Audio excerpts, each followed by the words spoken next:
एक बार की बात है, मुगल बादशाह अकबर के दरबार में काजी ने शर्त रखी। बोले कि मैं हिंदू दर्शन पर डिबेट करना चाहता हूँ, है कोई जो मुझसे मुकाबला करे। अकबर के नवरत्नों में से एक थे बीरबल। बीरबल ने तब महेश ठाकुर का नाम सुझाया। महेश ठाकुर जो उन दिनों गढ़मंडल में दलपति शाह के दरबार में पुरोहित हुआ करते थे, इन्हें फतेहपुर सीकरी बुलवाया गया। दरबार में बहस चली। महेश ठाकुर एक के बाद एक सवालों का जवाब देते रहे। बहस के अंत में अकबर इतने खुश हुए उनसे कि न सिर्फ महेश ठाकुर को विजयी घोषित किया गया, बल्कि उन्होंने अपने साम्राज्य में एक बड़े इलाके का चौधरी और कानून को नियुक्त कर दिया उन्हें। उत्तरी बिहार में मिथिला वाले हिस्से में एक एडमिनिस्ट्रेटिव रीजन था जिसे सरकार तिरहुत कहा जाता था। इस पूरे इलाके की जिम्मेदारी महेश ठाकुर को मिली। एक साधारण पुरोहित की जीत से शुरू हुई यह कहानी आगे जाकर तब्दील हुई भारत के सबसे अमीर राजघरानों में। जमींदारों का एक ऐसा खानदान जो 10,000 वर्ग किलोमीटर जमीन के मालिक थे, जिसके महाराज आज़ादी के वक्त भारतीय अमीरों की गिनती में तीसरे नंबर पर आते थे। ये कहानी है राज दरभंगा की। मैथिल ब्राह्मणों का एक परिवार भारत की सबसे ताकतवर जमींदारी में कैसे तब्दील हुआ, राज दरभंगा का अंत कैसे हुआ, किस चीज के डर ने दरभंगा के महाराज को कांग्रेस में शामिल होने से रोका, और फ्रांस की आखिरी रानी का हार दरभंगा के खजाने में कैसे पहुंचा, कैसे हुई दरभंगा के खजाने की बंदरबाट, कहां गायब हो गया दरभंगा का खजाना, ये सब जानेंगे आज के एपिसोड में। नमस्ते, मैं हूं निखिल और आप देख रहे हैं अलिफ लैला, कहानी आदम से एआई तक।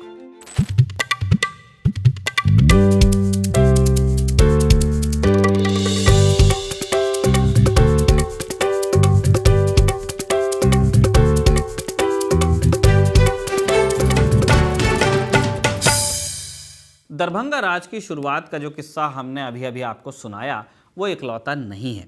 एक कहानी है कि महेश ठाकुर के शिष्य रघुनंदन झा अकबर के दरबार में गए। एक दिन उन्होंने देखा कि सम्राट के शिविर के ऊपर एक पेड़ की डाल लटकी है। रघुनंदन ने भविष्यवाणी की कि बिजली गिरेगी और वो पेड़ नष्ट हो जाएगा। सम्राट के कहने पर शिविर को सेफ जगह ले जाया गया। इसके बाद में सच में तूफान आया और पेड़ पर बिजली गिरी भी। अकबर इस भविष्यवाणी से इतने प्रभावित हुए कि उन्होंने रघुनंदन झा को तिरहुत के राजस्व का 2% देने का वचन दे दिया। लेकिन गुरु के प्रति अपनी वफादारी दिखाते हुए रघुनंदन ने यह इनाम अपने गुरु महेश ठाकुर के लिए मांग लिया। इस प्रकार महेश ठाकुर तिरहुत के चौधरी और कानूनगो हुए। दरभंगा राज से जुड़ी ऐसी कई कहानियां हैं। धरातल पर आ जाएं तो असली बात ये थी कि तुगलक वंश के अंत के बाद से ही बिहार का इलाका छोटी छोटी लड़ाइयों का गढ़ बना हुआ था। तराई का ये इलाका खेती के हिसाब से बहुत अनुकूल था, बहुत फर्टाइल लैंड्स हैं, खूब उगाई होती थी यहाँ से, लेकिन बिना एक सेंट्रल अथॉरिटी से आप टैक्स वसूल नहीं पा रहे थे वहाँ से अच्छे से। लिहाजा अकबर ने इस इलाके पर अपना कंट्रोल जमाया और महेश ठाकुर को टैक्स कलेक्शन की जिम्मेदारी दी, एक तरह से कलेक्टर बनाया। महेश ठाकुर के बाद ये जिम्मेदारी मिली उनके बेटे गोपाल ठाकुर को। गोपाल ठाकुर के वक्त में बंगाल, बिहार और ओडिशा का सर्वे हुआ था, वो उड़ीसा कहते थे। इस सर्वे के बाद पहली बार तिरहुत की कमाई का पता चल पाया। सर्वे के बाद तय हुआ कि तिरहुत को, सुनिएगा, हर साल 11,63,000 रुपये टैक्स चुकाना होगा। यानी आप अंदाज़ा नहीं लगा सकते हैं कि तिरहुत में क्या बम्पर पैदावार होती थी फसल की। किस्सा है कि एक बार टैक्स चुकाने में देर हो गई। अकबर ने गोपाल ठाकुर को दिल्ली तलब किया। गोपाल ठाकुर ने अपने बेटे हेमांगद ठाकुर को अपना प्रतिनिधि बना करके भेजा। पूछताछ के दौरान हेमांगद ने बताया कि स्थानीय विद्रोह के कारण समय पर टैक्स इकट्ठा नहीं हो पाया, इसलिए हम आपको नहीं दे पाए। हेमांगद ने बादशाह अकबर से कुछ वक्त मांगा, मोहलत मांगी, लेकिन ये सुना नहीं गया, उन्हें जेल में डाल दिया गया। हेमांगद, जिनका परिवार ज्योतिष जानता था, उन्होंने अकबर को मनाने का वही तरीका अपनाया जो कभी उनके दादा ने अपनाया था। हुआ यूँ कि हेमांगद जब कैद में थे, उनके पास कलम दवात तो थी नहीं, लिहाजा उन्होंने कोयले के टुकड़े से जेल के फर्श पर कुछ लिखना शुरू किया। अब जेलर, जिन्हें ज्योतिष का क ख ग भी नहीं मालूम था, उन्हें लगा कि हेमांगद की मानसिक स्थिति खराब हो गई, उकेरने लगे। उन्होंने ये बात जाकर अकबर को बताई। अकबर ने हेमांगद को अपने सामने पेश होने का आदेश दिया। हेमांगद से जब इस बाबत पूछा गया तो उन्होंने अकबर को बताया कि वो कुछ और नहीं, एक कैलेंडर तैयार कर रहे थे अगले 1000 साल का। अकबर ने सबूत मांगा तो हेमांगत ने उसी समय आने वाले चंद्र ग्रहण का टाइम बता दिया, जो एकदम सटीक निकला। बस फिर क्या था, अकबर एक बार फिर खुश। उन्होंने हेमांगत को रिहा करने का हुक्म दिया, साथ ही राजस्व का बकाया भी माफ किया कि बहुत टैलेंटेड लड़का है। अब यहाँ नोट कीजिए कि हम कहानी आपको राज परिवार की सुना रहे हैं, लेकिन मुगलों के वक्त में ये एक जमींदारी खानदान ही था। साल 1663 में दरभंगा के चौधरी पुरुषोत्तम ठाकुर की हत्या हुई और तब उनकी पत्नी ने शाहजहां के पास जाकर न्याय मांगा और अपने पति के कातिल को फांसी की सजा दिलाई। कुल मिलाकर सरकार तिरहुत के कानून आदि मसलों पर ही मुगल दखल रखते थे। अब सवाल ये कि अगर ये परिवार जमींदार ही था तो इन्हें महाराज क्यों कहा जाता है। दरअसल मुगल बादशाह औरंगजेब के वक्त में एक घटना हुई। इस समय सरकार तिरहुत को महीनाथ ठाकुर संभालते थे। जैसा पहले बताया, ये इलाका मिथिला का हिस्सा था और मिथिला पर दावा करने वालों में नेपाल के जमींदार भी थे। हुआ यह कि नेपाल की तरफ वाले मिथिला क्षेत्र ने मुगल सल्तनत से बगावत कर दी। ये टैक्स चुकाने में करने लगे आनाकानी। इस बगावत को रोकने के लिए औरंगजेब ने अपनी फौज उतारी। तब महीनाथ ठाकुर ने लड़ाई में मुगलों का साथ दिया और नतीजतन मुगल बगावत रोकने में सफल रहे। इस अभियान में महीनाथ की मदद से औरंगजेब इतने खुश हुए कि साल 1684 में उन्होंने एक फरमान निकाला, जिसके तहत महीनाथ ठाकुर को बाकी जमींदारों से अलग एक खास ओहदा दिया गया। मुगल दरबार की तरफ से उन्हें खिलत यानी शाही पोशाक दी गई और माही मरातिब भी भेंट किया गया। माही मरातिब मुगलों के समय में दिया जाने वाला सबसे बड़ा सम्मान हुआ करता था। फारसी में माही का मतलब मछली होता है। इस सम्मान में मछली के आकार का एक प्रतीक और एक ध्वज भेंट किया जाता था। महीनाथ ठाकुर को इस सम्मान के साथ तिरहुत सरकार का पूरा इलाका भी सौंपा गया। साथ ही बंगाल और बिहार के 110 परगने भी उनके अधीन किए गए। यानी महीनाथ ठाकुर का पद राजस्व अधिकारी से बढ़कर क्षेत्रीय शासक का हो गया, गवर्नर हो गए। और यहां से असल में राज दरभंगा की कहानी शुरू होती है। इतिहासकार स्टीफन हनिंगम अपनी किताब a great estate and it's landlords in colonial India में बताते हैं कि 18वीं शताब्दी के शुरुआती दशकों में राज परिवार में एक बड़ा बदलाव हुआ। परिवार के वंशज अब खुद को ठाकुर के बजाय सिंह कहने लगे। इस परिवर्तन का मकसद साफ था, राज परिवार अब खुद को सामंत दिखाना चाहता था। साल 1720 में उन्हें राजा की उपाधि मिल भी गई। मुगल अब कमज़ोर हो चले थे, क्षेत्रीय ताकतें उभर रही थी। ऐसे में सरकार तिरहुत ने भी अपने कद में इजाफा करना शुरू किया। केवल पैसे से ही नहीं, सैन्य बल से भी। बहुत फर्टाइल लैंड से बहुत पैसा था इनके पास। साल 1740 की बात है। बंगाल के नवाब अलवर्दी खान ने तिरहुत के राजा पर लगाम लगाने की कोशिश की। 3 बार हमला किया। एक बार तो राजा रघु सिंह के रिश्तेदारों को कैद कर उनकी ज़मीन भी कब्जा ली। 2 मौक़ों पर रघु सिंह ने समझौता किया, लेकिन जब तीसरा मौका आया, उनके उत्तराधिकारी ने युद्ध करने की ठान ली। साल आया 1750 का। रघु सिंह के उत्तराधिकारी नरेंद्र सिंह ने अलवर्दी खान को टैक्स चुकाने से मना कर दिया कि मैं नहीं करूँगा अब ये। अलवर्दी खान ने फौज भेजी। इस बार भी हमले की कोशिश की, लेकिन उन्हें हराकर भगा दिया गया। दरभंगा की इस लड़ाई को कंदरपी घाट की लड़ाई के नाम से हम जानते हैं। इस लड़ाई में जीत ने महाराजा नरेंद्र सिंह की हैसियत में और इजाफा किया और वो एक शक्तिशाली सामंत के रूप में स्थापित हो गए। कहानी में अगला मोड़ आया 1764 में। नोट कीजिए, कहानी दरभंगा राज की है, लेकिन अब तक हम सरकार तिरहुत ही कहकर बुला रहे हैं। दरभंगा राज ये नाम अस्तित्व में आया 1760 के दशक में। 1757 में प्लासी की लड़ाई होती है और 1764 में बक्सर की लड़ाई होती है। इसके बाद बंगाल और बिहार पर ब्रिटिश ईस्ट इंडिया कंपनी का कंट्रोल आया। लिहाजा सरकार तिरहुत के राजा प्रताप सिंह, जिनका मुख्यालय अभी तक मधुबनी के पास भौरा में था, वो अपनी राजधानी दरभंगा ले आए। यहाँ उन्होंने एक किला बनवाया, जिसके बाद इस रियासत को राज दरभंगा कहा गया। अंग्रेज़ों ने हालांकि दरभंगा को कभी प्रिंसली स्टेट का दर्जा नहीं दिया। 1770 से 1800 तक दरभंगा और ईस्ट इंडिया कंपनी के बीच टैक्स चुकाने को लेकर तनातनी बनी रही। इस स्थिति में बदलाव आया साल 1801 में। दरभंगा के महाराज छत्र सिंह ने कंपनी के साथ रिश्ते सुधारे। 1813 में ब्रिटिश ईस्ट इंडिया कंपनी और नेपाल के बीच एक युद्ध हुआ। इसमें भी छत्र सिंह ने अंग्रेज़ों का साथ दिया। नतीजा हुआ कि युद्ध के बाद अंग्रेज़ों की तरफ से छत्र सिंह को महाराजा की उपाधि दी गई औपचारिक रूप से। छत्र सिंह के बाद उनके बेटे रुद्र सिंह और उनके बाद महेश्वर सिंह और कंपनी के बीच छोटे मोटे तनावों के बावजूद अच्छा ही रिश्ता चला। 1857 की क्रांति आई। फिर इसका भी एक किस्सा है। क्रांति के दिनों में ब्रिटिश अधिकारियों ने देखा कि महाराज अपने महल के चारों ओर गहरी खाई खुदवा रहे हैं। जब पूछा गया तो महाराज ने दावा किया कि तालाब है, पोखर का बड़ा कल्चर है, आप देखिए मिथिला में। उन्होंने कहा कि सजावटी पोखर बनवा रहा हूं मैं किले के इर्द गिर्द।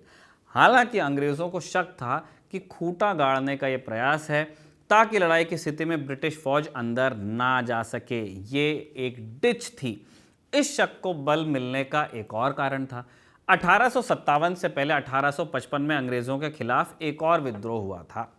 आज के झारखंड के जनजातीय इलाकों से उभरा ये विद्रोह संथाल हूल के नाम से जाना जाता है।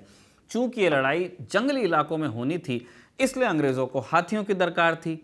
ये हाथी प्रोवाइड करवाए थे दरभंगा ने, लेकिन जब 1857 की क्रांति आई, दरभंगा की तरफ से अंग्रेजों को ऐसी कोई मदद दी नहीं गई। दरभंगा के महाराज एक्चुअली इंतजार कर रहे थे कि ये क्रांति किस तरफ जाकर के एडजस्ट होती है, जीतता कौन है। जीते अंग्रेज। और 1860 में महाराज महेश्वर सिंह की भी मृत्यु हो गई। महेश्वर सिंह के बेटे लक्ष्मेश्वर सिंह नाबालिग थे, इसलिए ब्रिटिश प्रशासन ने दरभंगा राज को कोर्ट ऑफ वार्ड्स के अधीन किया। कोर्ट ऑफ वार्ड्स एक ऐसा सिस्टम था जहां उत्तराधिकारी के नाबालिग होने की स्थिति में शासन ब्रिटिश अधिकारियों के हाथ चला जाता था, उनका रीजन बैठता था। ब्रिटिशर्स के हाथों ताकत आने के बाद क्या हुआ होगा आप गेस कर सकते हैं, हिस्ट्री है इतनी बड़ी। 1860 में दरभंगा राज की माली हालत ठीक नहीं थी।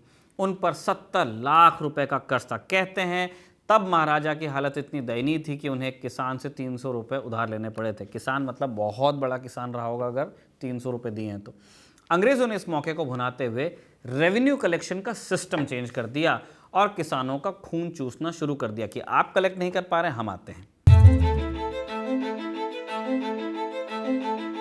दरभंगा की कमान अंग्रेजों ने मिस्टर फोलोंग नाम के एक शख्स के हाथ सौंपी थी। एक अंग्रेज अधिकारी ने फोलोंग का एक डिस्क्रिप्शन कुछ यूं दिया है। फोलोंग को दिखावा पसंद था। वो अपने कंधे पर एक लंबा चोगा डाले रहता और 4 घोड़ों से खींची जाने वाली बग्घी में घूमा करता था। उसके बीच तलवार और कार्बाइन से लैस बॉडीगार्ड्स चलते थे। फोलोंग को जिम्मा सौंपने के पीछे अंग्रेजों का एक खास मकसद था। फोलोंग दरअसल एक नील का व्यापारी था। उसने ठेकेदारी पर नील की खेती करवाई, जिसका 20% कमीशन सीधे अंग्रेज को जाता था। इससे दरभंगा राज का खजाना तो भरा, लेकिन आम किसानों पर असर ये हुआ कि 1873 और 74 में बिहार में जो अकाल पड़ा, दरभंगा उसका मुख्य केंद्र बना। लोग दाने दाने को महरूम हो गए। लोगों ने खेती छोड़ दी। सिस्टम इतना ख़राब था कि जो ज़मीन पट्टे पर दी जाती थी उसका कोई रिकॉर्ड नहीं होता था, कोई लेखा जोखा नहीं। भारत में आज़ादी के बाद जमींदारी प्रथा ख़त्म करने की कोशिश हुई। प्रधानमंत्री नेहरू को इसके लिए लोहे के चने चबाने पड़े, लेकिन फिर भी सरकार जमींदारी ख़त्म करने को लेकर डटी थी। जमींदारी प्रथा में ऐसा खराब क्या था, इससे आप दरभंगा के उदाहरण से भी समझ सकते हैं। स्टीफन हनिंघम अपनी किताब में बताते हैं कि ज़मीन पट्टे पर दी जाती थी, लेकिन कोई रिटर्न रिकॉर्ड ही नहीं होता था। साल की शुरुआत में किसान को ये तक नहीं मालूम होता था कि साल के अंत में उसे कितना टैक्स देना है। अंत में जो पैसा किसान चुकाता वो मूलधन है या ब्याज है, इसका भी कोई रिकॉर्ड नहीं रखा जाता था। सब कुछ पटवारियों के भरोसे था और किसान इस सिस्टम में बस पिसते थे। ये किसानों की बात है, लेकिन इतिहास किसानों का नहीं, राजाओं का होता है। तो वापस दरभंगा राजघराने पर लौटते हैं। साल 1879 में दरभंगा के सिंहासन पर महाराज लक्ष्मेश्वर सिंह बैठे। अपने पूर्वजों से वो इस मामले में अलग थे कि उनकी पढ़ाई विलायती तौर तरीकों से हुई थी। हमने बताया कि अंग्रेज़ आ गए थे। वो पोलो, बिलियर्ड्स, टेनिस वगैरह खेलते थे और शिकार के लिए इंग्लैंड से लाए शिकारी कुत्तों को अपने साथ ले जाते भी थे। लक्ष्मेश्वर सिंह अपने समय के हिसाब से बड़े प्रोग्रेसिव भी माने जाते थे। साल 1885 ये साल था जब कांग्रेस का पहला सत्र आयोजित हुआ। जनरल नॉलेज के लिए आप जान लीजिए कि यह सत्र बॉम्बे में आयोजित हुआ था, लेकिन पहले इसे दरभंगा में कराने की योजना थी। महाराजा लक्ष्मेश्वर सिंह ने अपना समर्थन भी दिया था, लेकिन फिर अंग्रेज़ों के प्रेशर के चलते इसे बॉम्बे शिफ्ट कर दिया गया। अंग्रेज़ों को लगता था कि अगर एक इतना रिच स्टेट कांग्रेस के साथ जाता है, दिक्कत हो सकती है। 1893 में लक्ष्मेश्वर सिंह ने कांग्रेस को 10,000 रुपये का डोनेशन दिया था। तब एओ ह्यूम, जो कांग्रेस के फाउंडर थे, उन्होंने लक्ष्मेश्वर सिंह को धन्यवाद दिया, खत लिखा जिसमें वो कहते हैं कि महाराज ने दान न दिया होता तो कांग्रेस वहीं ख़त्म हो जाती। ब्रिटिश सरकार के दबाव में लक्ष्मेश्वर सिंह खुद कभी कांग्रेस की एक्टिविटीज़ में शामिल नहीं हुए, लेकिन गाहे बगाहे सीक्रेट रूप से उन्होंने बहुत पैसा दिया। इतना ही नहीं, उन्होंने साउथ अफ्रीका में गांधी के आंदोलन को भी समर्थन दिया था। गांधी ने इस बाबत उन्हें खत भी लिखा। गांधी और उनका ये सहयोग आगे बढ़ता। इससे पहले ही 1898 में लक्ष्मेश्वर सिंह की असमय मौत हो गई। लक्ष्मेश्वर सिंह को दरभंगा में सामाजिक कार्यों के लिए आज भी याद किया जाता है। इंग्लिश एजुकेशन से लेकर विधवा पुनर्विवाह जैसे जो प्रोग्रेसिव काम थे, इसका लक्ष्मेश्वर सिंह ने खूब समर्थन किया। हालांकि उनके मौत के बाद कहानी पलट गई। लक्ष्मेश्वर सिंह की मौत के बाद गद्दी पर बैठे उनके छोटे भाई रामेश्वर सिंह, और ये अपने भाई से बिल्कुल 180 डिग्री थे, पूरी तरह से धार्मिक और परंपरावादी। साल 1900 की एक घटना, दिल्ली में हिंदूवादी संगठन का एक राष्ट्रीय सम्मेलन हुआ। नज़ारा देखने लायक था। 1 लाख लोगों का जुलूस, जिसका नेतृत्व कर रहे थे रामेश्वर सिंह। महाराज नंगे पैर थे और हाथों में थी वेदों की प्रति। मज़ेदार बात यह थी कि यही महाराज जो नंगे पांव जुलूस निकालते थे, घर पर विदेशी जूते पहनते थे। इतना ही नहीं, इंग्लिश शराब का इनको बड़ा शौक था। हालांकि बस अपने करीबी दोस्तों के साथ ही ये बैठते थे, पीते थे। घर पर रवैया इनका कड़क था। जब घुड़सवारी पर निकलते, रास्ते में मिले तो झुककर प्रणाम करना ज़रूरी था, वरना कोड़े बरसते थे। महाराज के नाम के साथ कुछ उपलब्धियां भी जुड़ी। वैसे मसलन 1911 में जब बनारस हिंदू विश्वविद्यालय की स्थापना हुई तो इसके लिए दान देने वालों में रामेश्वर सिंह भी थे। दरभंगा की दो यूनिवर्सिटी आज भी दरभंगा के पुराने महलों में ही चलती है। रामेश्वर सिंह दरभंगा के सेकंड लास्ट महाराजा रहे। उनके बाद आगे कामेश्वर सिंह आए, जिन्हें आधुनिक दरभंगा का निर्माता माना जाता है, जो दरभंगा हम आज देख रहे हैं। जुलाई 1929 में 22 साल की आयु में कामेश्वर सिंह ने दरभंगा के महाराजाधिराज के रूप में पदभार संभाला। आप देखिए, पद बढ़ता जा रहा है। धार्मिक मामलों में वो अपने पिता के विपरीत और अपने चाचा लक्ष्मेश्वर सिंह की ही तरह थे, कुछ उदार थे। उदाहरण आपको दे देते हैं। उन दिनों समंदर पार करना धर्म के खिलाफ मानते थे। इसके बावजूद महाराजा अक्टूबर 1930 में गोलमेज सम्मेलन में भाग लेने लंदन गए। वही गोलमेज सम्मेलन जिसका गांधी और कांग्रेस ने बहिष्कार किया था। कामेश्वर सिंह की एक और रोचक बात थी गाड़ियों के प्रति उनका प्रेम। उनके पास दर्जनों लग्जरी कार्स थीं और एक खास रेलवे कोच भी, जिससे वो ट्रेन की यात्रा के लिए इस्तेमाल करते थे। 1940 में अपनी वरिष्ठ पत्नी की मृत्यु के बाद उन्होंने उनकी व्यक्तिगत उपयोग के लिए आरक्षित रोल्स रॉयस को दरभंगा अनाथालय को दान किया था। दरभंगा महल का एक अनूठा पहलू भी था। महाराज का फूड टेस्टर होता था। हर भोजन को खाने से पहले खाना चखकर उसे देखना पड़ता था। आमतौर पर जहर के डर से राजा महाराजा ऐसा करवाते थे कि जिसने बनाया है वो खाएगा पहले। लेकिन महाराज कामेश्वर के केस में जहर से ज्यादा डर बुरे स्वाद का था। इसलिए उनकी रसोई में 12 रसोइये थे, जिनमें से 2 सिर्फ मिठाइयाँ बनाने का काम करते थे। महाराज को विदेशी चीज़ों का शौक था, खासकर स्कॉच का। उनके पास स्कॉच और विदेशी शराबों का एक बड़ा कलेक्शन था। किस्सा है कि एक बार नेहरू ने उन्हें कांग्रेस में शामिल होने का आग्रह किया कि महाराज आप भी आइए। कामेश्वर सिंह का जवाब था नहीं। क्यों नहीं? क्योंकि कांग्रेस का शराब से परहेज का संकल्प उनके स्कॉच के प्रति प्रेम से मेल नहीं खाता था। किस्सा है ये। रोचक किस्सों से इतर कामेश्वर सिंह कई और उपलब्धियों के लिए जाने जाते हैं। Patna University, Mithila Post Graduate Research Institute, Darbhanga Sanskrit University, इन तमाम संस्थानों के निर्माण में महाराज कामेश्वर सिंह का योगदान है। आज़ादी के बाद राज्यसभा के मेंबर चुने गए। इस दौरान नेहरू से भिड़ने से भी नहीं चूके, राजा थे। जमींदारी उन्मूलन कानून के विरोध में कामेश्वर सिंह ने लंबी कानूनी लड़ाई लड़ी। एक बार उन्होंने जवाहरलाल नेहरू से कह भी दिया था कि आप हमारी ज़मीन बेशक लीजिएगा, पर इतिहास आप नहीं चेंज कर सकते हैं। हमारे पूर्वजों ने इस देश की सेवा इसलिए नहीं की थी कि आप एक झटके में सब कुछ छीन लें। दरभंगा के महाराज ने एविएशन की फील्ड में भी योगदान दिया। 1950 में महाराज ने एक एयरलाइंस की शुरुआत की, दरभंगा एयरलाइंस। दरभंगा एविएशन भी लिखा मिलता है।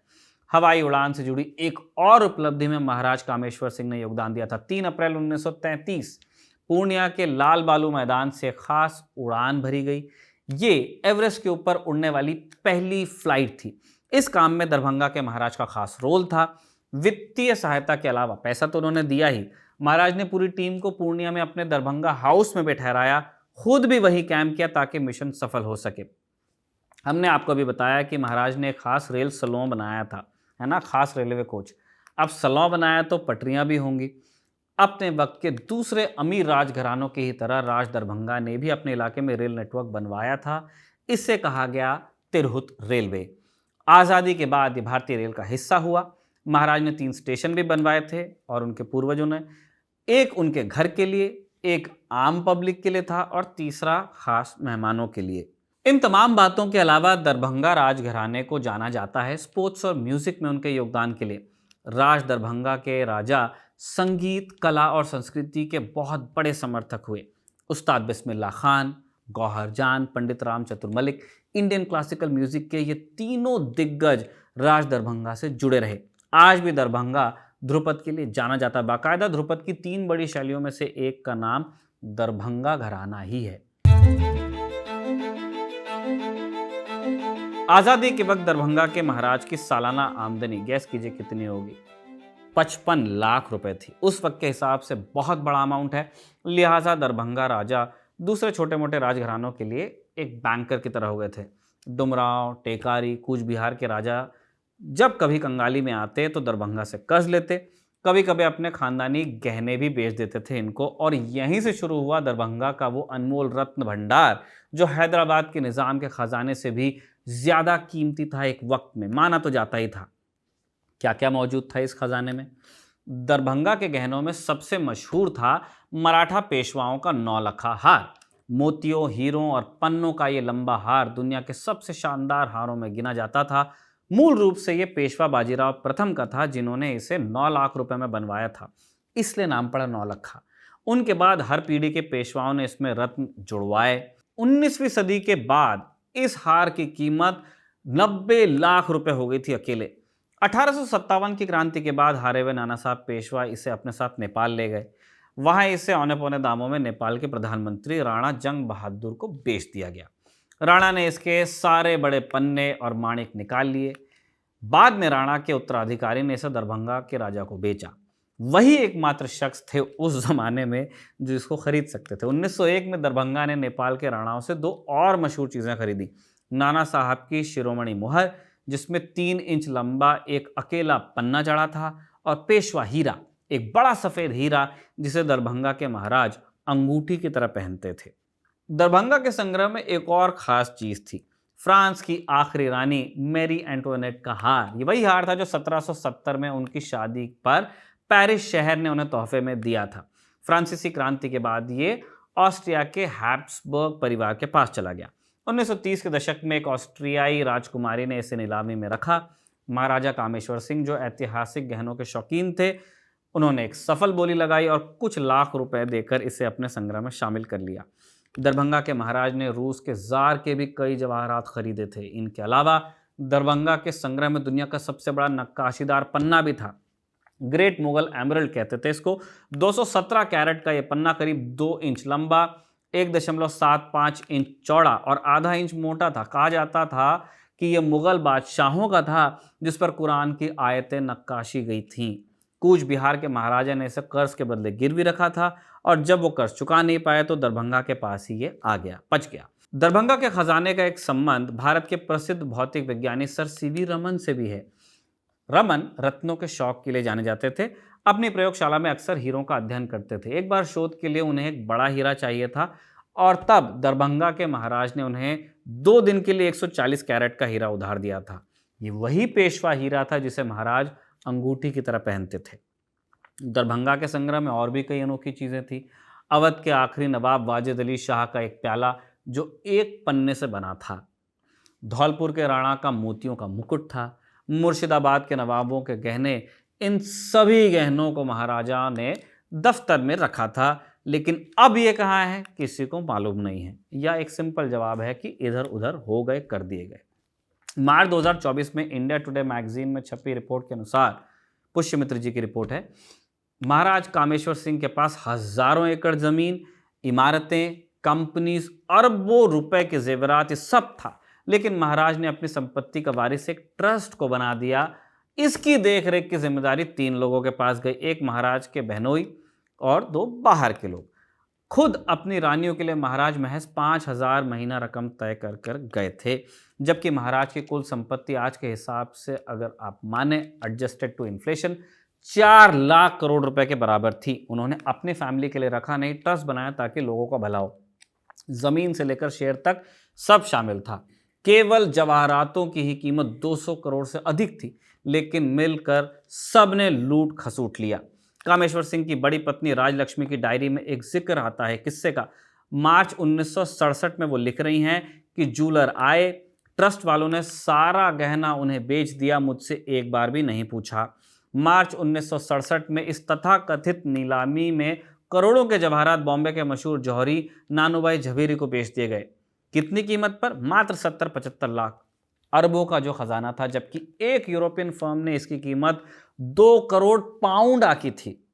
लूट का यह सिलसिला 1967 से नहीं 1962 से शुरू हो गया था। महाराज की मौत के तुरंत बाद नवंबर 1962 ट्रस्टियों ने महाराज के 2 हवाई जहाज भारत सरकार को दान में दिए। इसके बाद तत्कालीन वित्त मंत्री मोरारजी देसाई को दरभंगा बुलाया गया, उन्हें सोने से तोला गया और यह सारा सोना भारत सरकार के डिफेंस फंड में डाला गया। अब आप पूछ सकते हैं कि भारत सरकार के डिफेंस फंड में अगर सोना दिया तो दिक्कत क्या है? इंडिया टुडे की रिपोर्ट में दरभंगा राज पर लिखी गई किताब द क्राइसिस ऑफ सक्सेशन के लेखक तेजकर झा का एक कोट है। तेजकर झा बता रहे हैं कि ट्रस्ट के एग्जीक्यूटर पटना हाईकोर्ट के चीफ जस्टिस रहे लक्ष्मीकांत झा थे। वो लॉ कमीशन का अध्यक्ष बनना चाहते थे और मोरारजी देसाई को तोले जाने का आयोजन इसी कवायद का हिस्सा था। ऐसा ही कुछ हाल महाराज की कोठियों का भी हुआ। इलाहाबाद, कलकत्ता, सौराष्ट्र तमाम जगह की कोठियां बेच दी गईं। बाकायदा इलाहाबाद की कोठियां तो ट्रस्टी मुकुंद झा, जो महाराज के बहनोई थे, उन्होंने अपने बेटे के नाम करवा ली। इसके बाद नंबर आया महाराज की फैक्ट्रीज का। अपने ज़माने में एशिया की सबसे बड़ी पेपर मिल अशोक पेपर मिल, लोहट की चीनी मिलें एक एक कर सब अधिग्रहित हुई और 1 दशक के भीतर बंद हो गई। इमरजेंसी के दौरान सरकारी अधिग्रहण के नाम पर दरभंगा राज का मुख्य कार्यालय भी ले लिया गया। ये सब हुआ बिहार के मुख्यमंत्री जगन्नाथ मिश्रा के इशारे पर। 300 बीघा जमीन के लिए मात्र 70,000 रुपये मुआवजा दिया गया। ट्रस्ट में महाराज के शेयर भी थे, इन्हें भी औने पौने दामों पर बेच दिया गया। कुल मिलाकर कहा जाए तो दरभंगा राज की निशानियों के नाम पर आज बस कुछ पुरानी इमारतें बची हैं, जिन्हें देखकर शायद ही कोई कह सके कि एक समय में दरभंगा के महाराज भारत के तीसरे सबसे अमीर व्यक्ति हुआ करते थे। बहरहाल अलिफ लैला की एक किस्त इसी नोट पर यहीं समाप्त होती है। इसे कमल ने लिखा, आदित्य से भी उन्होंने बात की थी इसे लेकर और इसे रिकॉर्ड किया था निवेदिता ने। आप देखते रहिए खबरगांव।